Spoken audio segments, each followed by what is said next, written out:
নাকুনের মনে পড়ে ম্যাম বলেছিল অতীতে টাইম ট্রাভেল করে যদি বর্তমানে ফিরতে চাও তাহলে হয় ওই দুনিয়াতে মারা যেতে হবে, না হলে যার শরীরে ঢুকেছ তার অপূর্ণ ইচ্ছা পূরণ করতে হবে।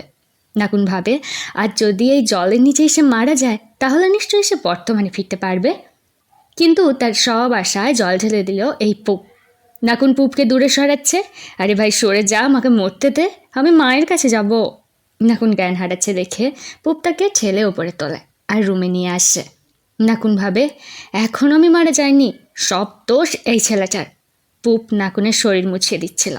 যেহেতু নাকুনের জ্ঞান ফিরেছে তাই বেচারা সুরসুরি লাগছিল, কিন্তু লজ্জার কারণে সে চোখ খুলতে পারছিল না। পুপ রেগে গিয়ে ছইকে বলে, প্যালেসের সব সার্ভেন্টকে ডেকে আনো, তোমরা থাকার পরেও কিভাবে কাউয়ের এত ক্ষতি হয়। ছই চলে যায়। নাকুন ভাবে আচ্ছা এই পুপ কি এবার আমার পোশাকটাও পাল্টাবে নাকি, মানে এবার আমার সম্মানটাও যেতে বসলো। এই বলে নাকুন জেগে ওঠে, কিন্তু সে পৌঁছে যায় এক লুপের মধ্যে যেখানে সবাই বলছিল কাউয়ের বাবা একজন দেশদ্রোহী, কাউ একজন দেশদ্রোহীর ছেলে। নাকুনের জ্ঞান ফেরে, দেখে তার শরীরে আলাদা পোশাক, অর্থাৎ কেউ তো তার পোশাক বদলেছে। বাইরে চেঁচামেচির শব্দে নাকুন অল্প করে দরজাটা ফাঁক করে দেখে পুপ সব সার্ভেন্টদের সামনে দাঁড়িয়ে তাদের শাস্তি দিচ্ছিল কাউয়ের ঠিকমতো খেয়াল না রাখার জন্য। পুপ বলে এখন থেকে সবাই যেন কড়া নজর রাখে কাউয়ের ওপর, তার পারমিশন ছাড়া কাউ যেন এই রুম থেকেই না বের হতে পারে। সার্ভেন্টের ধমকে পুপ রুমে আসে। নাকুন বলে এমনভাবে ওদের বকছো যেন ঘরে আগুন লেগেছে। যাই হোক, তুমি কি আমার পোশাক পাল্টেছিলে? পুপ হ্যাঁ বলে। কাউ বলে আরে তুমি আমার থেকে একবারও পারমিশন নিলে না। মানছি কাউকে তুমি চিনতে, তবে আমি নাকুন একেবারে অচেনা একজন, তাই এভাবে আমায় টাচ করতে পারো না। পুপ তার হাত টাচ করে বলে চিন্তা করো না, তোমার মেমোরি দ্রুত ফিরিয়ে আনবো। এর মধ্যে ছয়ের গলা সে ডাক্তারকে নিয়ে এসেছে।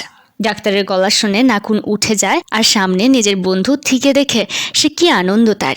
নাকুনের থেকে বাঁচতে ডাক্তার ছোটাছুটি শুরু করে আর বলে আর এই পাগলটাকে এখনই ধরো। নাকুন বলে আরে ভাই এমন করিস না, আয় দুটো মনের কথা কই। আচ্ছা তুইও কি টাইম ট্রাভেল করেছিস নাকি?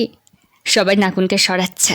নাকুন বলে আমি জানতাম তোর বাবার অনেক টাকা, তাই বলে আমার জন্য টাইম ট্রাভেল করেছিস এই পোড়ামুখ দুনিয়ায়? এটা মেনে নিতে আমার কষ্ট হচ্ছে।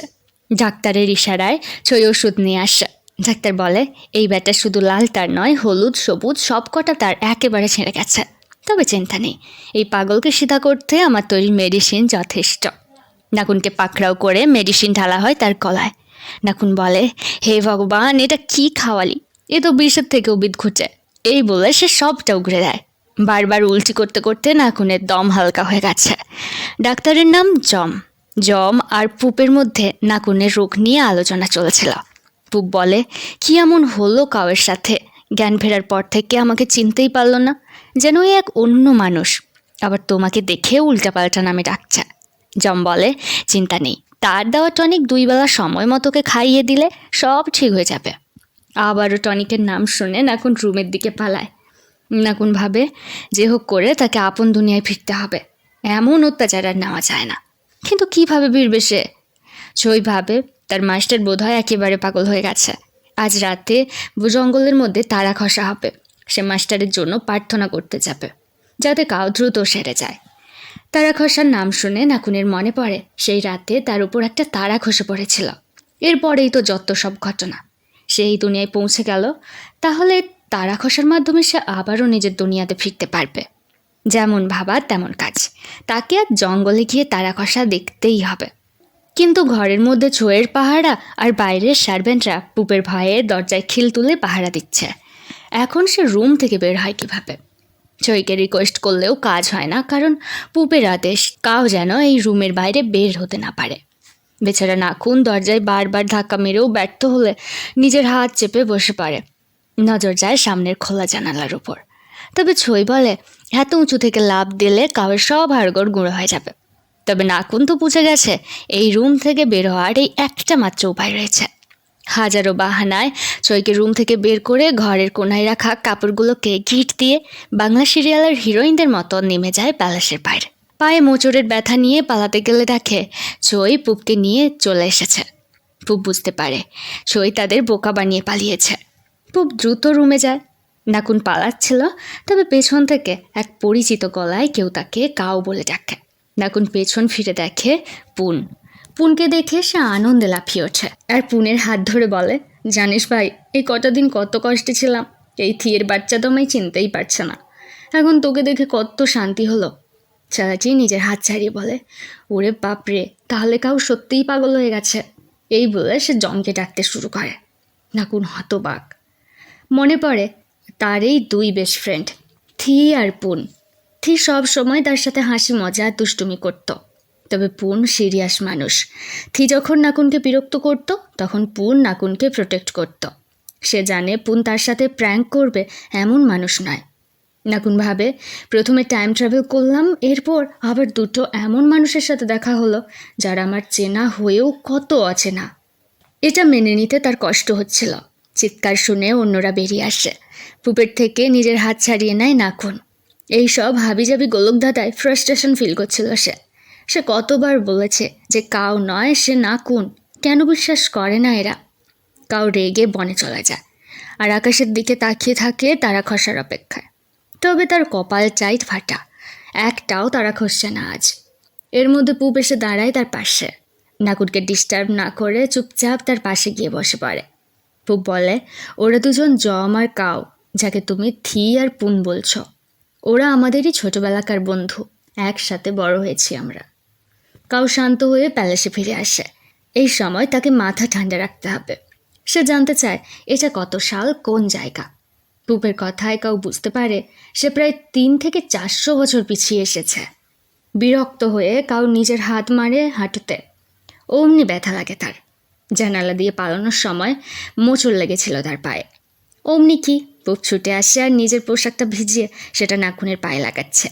নাকুন অবাক হয়ে ভাবে, বাপরে, ছেলেটা কত হ্যান্ডসাম। ওয়েট, এসব আমি কী ভাবছি? মানছিও সুন্দর, কিন্তু ও আমার দাদুর থেকেও বড়। এমন বুড়ো মানুষকে নিয়ে এসব ভাবনা চিন্তা করাও যে পাপ। রাতে কাউয়ের ঘুম আসছিল না, এই ভেবে যে সে কেন টাইম ট্রাভেল করলো 400 বছরের অতীত দুনিয়ায়। মনে পড়ে ফরচুন টেলারের কথা। তাহলে কি সে সত্যিই কাউকে কিছু প্রমিস করেছিল নাকি, যেটা পূরণ করতেই তাকে অতীতে টাইম ট্রাভেল করতে হয়? তবে এসব যেন কেমন উপন্যাসের মতো শোনাচ্ছে। এখন কিভাবে সে নিজের টাইমে ফিরবে এটাই ভাবতে হবে, নাকি বাকি জীবন কাউ হয়ে তাকে কাটাতে হবে। ঘুম ভেঙে নাকুন বলে সে শাওয়ার নেবে, তাই বাথরুম কোথায়? ছই পুরাই অবাক। এত বড় বাথরুম দেখে নাকুন ভাবে, হে ভগবান, কোথায় বাথরুম আর কোথায় আমার বাচ্চা? এই জ্বালা ভর্তি ঠান্ডা জল গায়ে পড়লে নিউমোনিয়া হবেই হবে। নাকুন বলে, ভাইরে, হাত জোর করছি, আমাকে গরম জল করে দে প্লিজ। নাকুন গরম জলে বেশ মজা করে স্নান সারছিল। ব্রাশের ভঙ্গি দেখে সে তো পুরাই অবাক। তার উপর মাজনের ঝালে মুখ পুড়ে গেছে তার। ফ্রেশ হয়ে আয়নার সামনে চুলে স্টাইল করতে বসে সে। নাকুন বলে, শোনো, এই প্যান্টটা আমার অনেক স্পেশাল। এটাকে বক্সার বলা হয়। এইগুলোতে আমার পারমিশন ছাড়া হাতও দিবা না, এমনকি ওয়াশও করবে না। এরপরে নিজের চুলে 1000টা ভাঁজ মেরে বলে, জানো, এটাকে কোরিয়ান স্টাইল বলে। চলো, খিদে পেয়েছে। খাবার টেবিলে সবে ঠিক আছে, কিন্তু চামচ কই? সে কি হাত দিয়ে খাবে নাকি? সে হাত ধোয়ার জল গিয়ে দেয়। নাকুন খাওয়া শুরু করে। ছই পরিচয় করায়, এটা তার ওয়াইফ। নাকুন বলে, আচ্ছা, আমারও কোনো বউটাও ছিল নাকি? ছই বলে, না, ছিল না। নাকুন বলে, আর ওই খারুসমুখ ছেলেটা, মানে পুপের, এখনও বিয়ে হয়নি? ছই বলে, আসলে খুব সুন্দর আর কর্মঠ, সে সেনাদলের সাথে যুক্ত। এখন পুপের বয়স 21। কত মেয়ে যে তাকে প্রপোজ করেছে, কত বিয়ের সম্বন্ধ এসেছে, তবে পুপ সবাইকে ফিরিয়ে দেয়। নাকুন বলে, আচ্ছা, ও আবার গে নয় তো? ছই বলে, না না, পুপ কেন গ্রে হতে যাবে? এই তো বেশ সুন্দর সাদা ফর্সা মানুষটা, মনটাও একেবারে ধকধকে পরিষ্কার। আসলে তখনকার সমাজে গে কথাটা চল ছিল না, তাই ছই বুঝতে পারেনি নাকুন ঠিক কী বলতে চাইছে। নাকুন বলে, পুপ কি কাজ করে? আসলে পুপ শহরে কোথাও কোনো অশান্তি অত্যাচার হচ্ছে কিনা সেগুলোর দায়িত্বে আছে। নাকুন বলে, ও, সারাদিন মানুষ ঠেঙিয়ে বেড়ায়, তাই পার্টনার খোঁজার সময় নেই, বুঝেছে।